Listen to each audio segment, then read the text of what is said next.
I get it, you've been watching movies on that little TV in the corner, and the sound feels like it's coming from a tin can, but you're not ready to drop a fortune on a full-blown Dolby Atmos system just yet.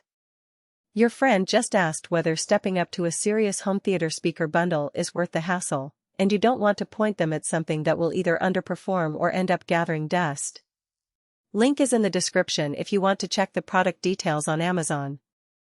Let's walk through what you actually get with the Klipsch RF73 floor-standing speakers paired with the RC64 center channel, and see if they fit the space, the listening habits, and the budget you have in mind. First off, these aren't plug-and-play bookshelf speakers. The RF73 stands about 6 feet tall, with a massive 9,090mm Tractrix horn that's meant to launch high frequencies far and wide. The woofer is a spun copper cerametallic driver mounted in a cast frame cage, Klipsch's way of saying I'm built to handle serious bass without distorting. In practice, that means if you've got a dedicated AV receiver that can push at least 150 watts per channel into a 4-ohm load, the speakers will really start to sing. In a room that's at least 1,214 feet, the horn can fill the space without sounding overly bright, and the bass from the copper woofers will give you that cinematic thump you expect from a big screen experience. Now, imagine your typical movie night. You dim the lights, the opening score swells, and you want that bass to rumble just enough to feel the impact of a car chase but not shake the picture frame off the wall. With the RF73, the low end is tight and controlled because the cast frame design reduces cone flex. The horn, on the other hand, delivers crisp dialogue and sparkling highs, which is where the RC64 comes in. It's a center speaker that uses the same Tractrix horn technology, so the tonal character of the left and right fronts matches the center exactly. The result is a seamless sweet spot where voices stay anchored to the screen, and you won't get the typical scooped midrange you sometimes hear when you mix a cheap center with high-end fronts. If you're the type who streams a lot of Netflix and YouTube, you might wonder if you'll ever notice these nuances. The answer is yes, but only if you're paying attention to the details.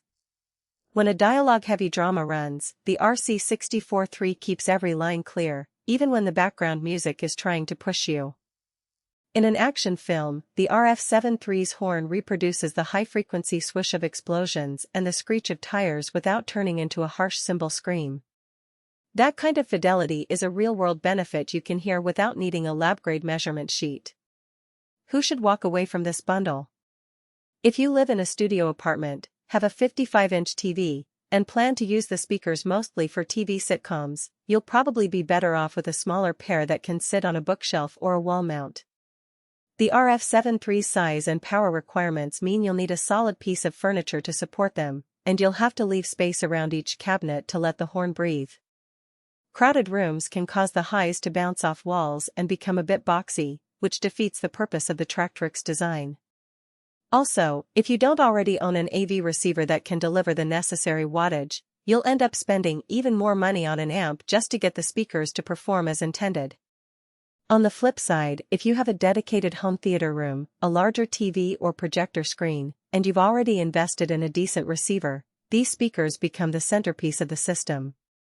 The hidden trade-off is the need for careful placement. The RF73 works best when the tone angle is about 1,520 degrees toward the listening position, and the bottom of the speaker should be at ear level when seated. The horn is directional, so if you sit too far off axis, the highs can lose some of their impact. It takes a little trial and error, but once you dial it in, the soundstage feels wide enough to fill a theater-sized room even if the actual screen is modest. Another practical point, the black ashwood finish looks premium, but it's not a protective coating. If you have kids or pets that might bump into the cabinets, you'll want to put a thin rug or a piece of felt on the floor to protect both the speaker's base and the finish. The speakers are heavy, each floor-standing unit weighs close to 50 pounds, so you'll need a couple of strong hands or a dolly to get them onto their final spot. That's a one-time effort, but it's worth noting if you're moving apartments or planning a DIY installation. What about the value proposition? The headline specs, a Tractrix horn, copper cerametallic woofers, and a cast frame design all sound like marketing fluff until you hear them in context. The real value comes from the coherence between the front pair.